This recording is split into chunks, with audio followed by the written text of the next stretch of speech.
This is for the person who told me recently that Muslims have every right to be offended by Western culture.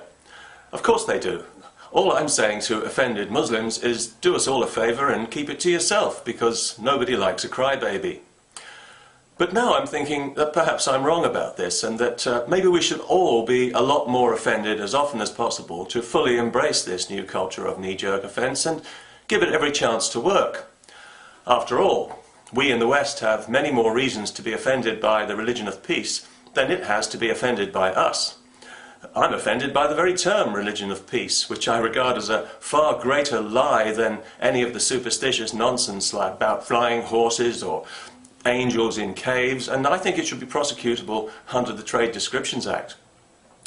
Also, I find the Islamic attitude to women, gays, Jews and apostates to be really quite deeply and profoundly offensive. And I would like to emphasise just how offensive I find it, if I may.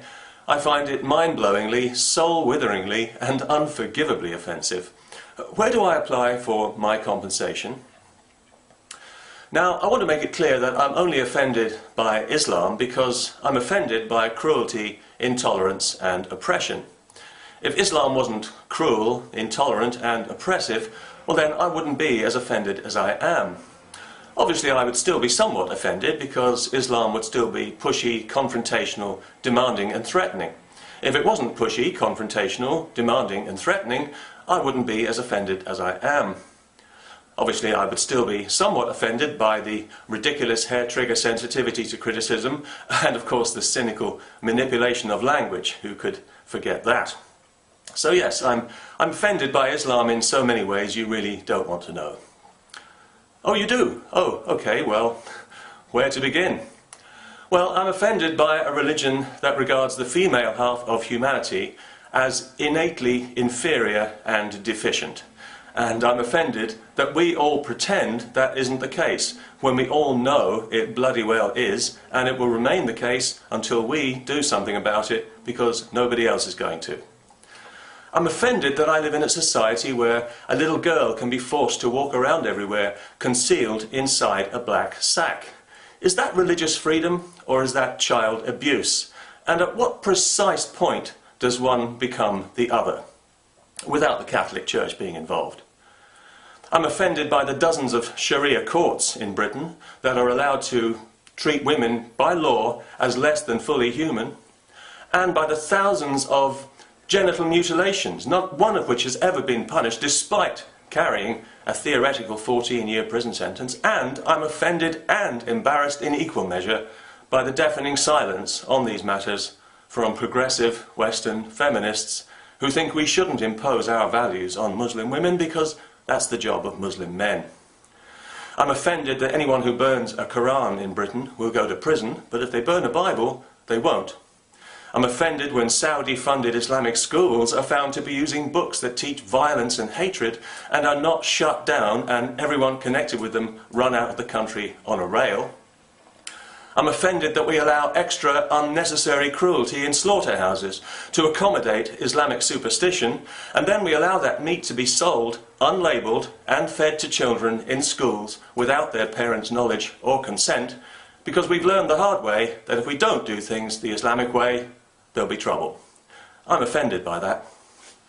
I'm offended that publishers won't touch certain books or that the media won't reproduce certain images because they're afraid of Muslim violence. And I'm doubly offended by our society's cowardly tacit acceptance of this.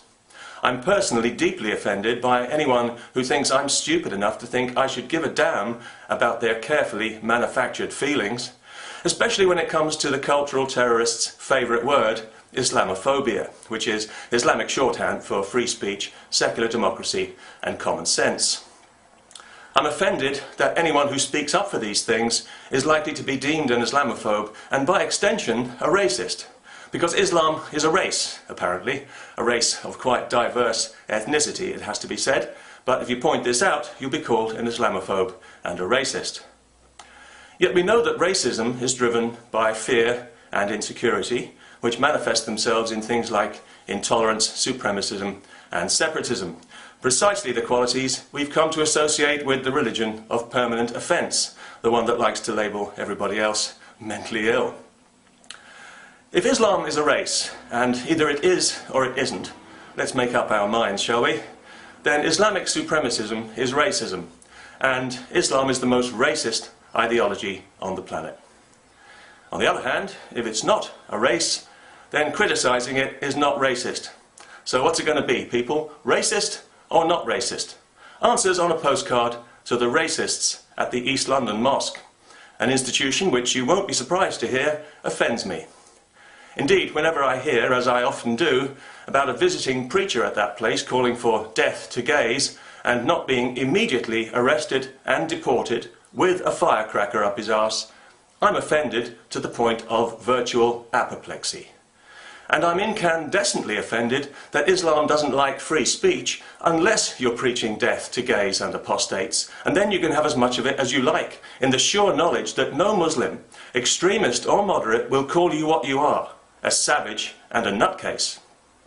But if you speak up for freedom, pluralism, equality, diversity, and genuine human rights, you're guaranteed to be slandered as a racist and an Islamophobe, and you are also guaranteed to be threatened with physical violence. I'm offended by that. And if you're not offended by it, or if you're pretending not to be offended because you don't want to cause offence, then you've got something seriously wrong with you. No offence.